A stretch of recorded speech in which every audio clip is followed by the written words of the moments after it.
In this question B part, they are telling us कि rupees 18,000 is there for 2.5 years at 10% per annum compounded annually, and we have to find the same amount at compound interest. तो सबसे पहली चीज हम यहाँ solution में given लिख लेंगे. तो हमारा प्रिंसिपल है रुपीज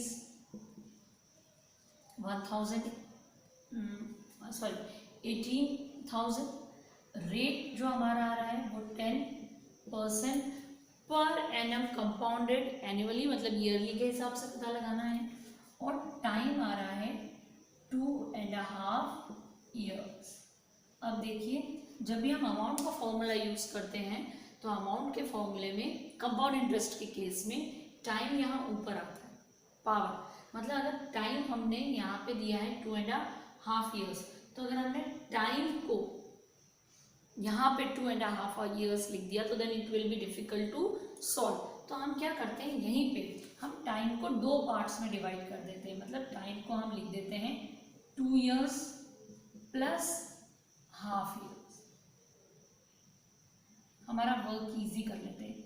हम 2 years का कैलकुलेशन तो हम करते हैं अमाउंट का डायरेक्टली कंपाउंड इंटरेस्ट को ध्यान में रखते हुए.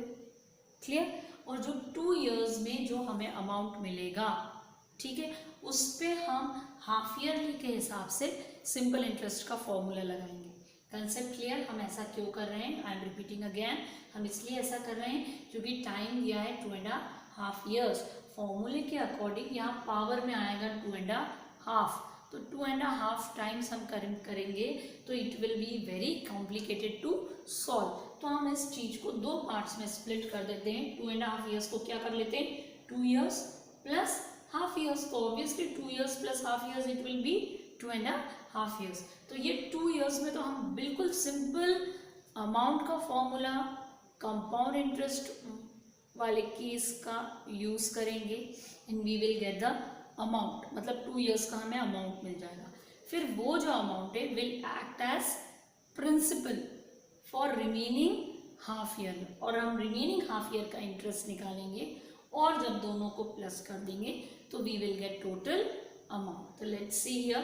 पहले हमने अमाउंट का फॉर्मूला लिख दिया, P ब्रैकेट में 1 + r/100 to the power n. Formulas बहुत अच्छे से थॉरो करेंगे बेटा अपन. फिर वैल्यूज पुट कर दी. रेट 10 है, अपॉन में 100, 0 से 0 कैंसिल हो गया, 1/10 बचा. एलसीएम लिया, ये 10 इधर जाएगा तो 1 × 10 10, 10 + 1 11 होता है. 11/10 होल की पावर 2, मतलब 2 बार आएगा. 11/10 11/10 मल्टीप्लाई करेंगे. Again it's very simple. ये 2 0 इस 2 0 से कैंसिल हो जाएंगे. 11 × 11 मीन्स 11 का square. You should know. Okay, so 121.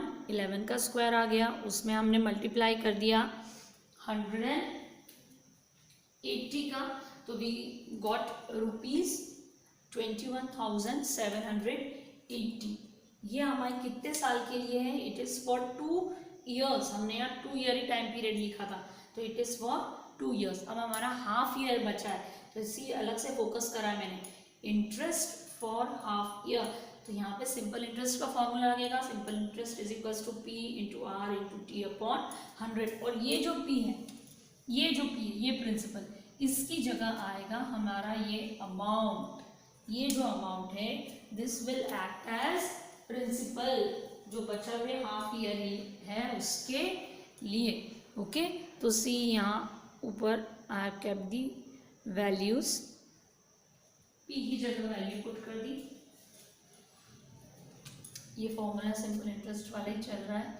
यहाँ P की जगह वैल्यू पुट कर दिया 21,780 इंटू रेट 10 ही रहेगा. टाइम जरूर अब हाफ ईयर हो जाएगा क्योंकि हम बचे हुए आधे साल के लिए कैलकुलेट कर रहे हैं. अपॉन में 100 आ जाएगा. It's very simple to calculate. ये 0 से 0 कैंसिल, ये 0 से 0 कैंसिल. 2 की टेबल से ही आप डायरेक्ट कैंसिल कर देंगे तो आपका आंसर आ जाएगा 1089. ओके, और रुपीज़ में आएगा.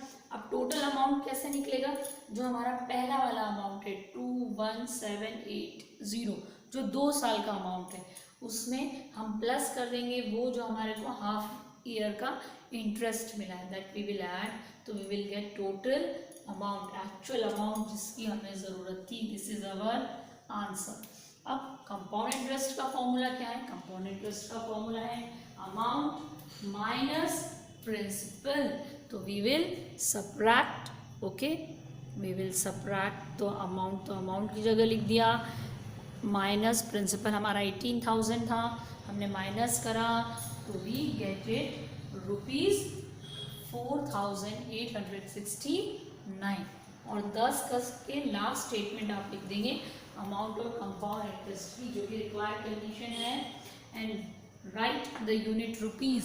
मेनी टाइम बच्चे जल्दी में यूनिट्स नहीं लिखते हैं, तो that is wrong. Compulsory to write the unit बेटा.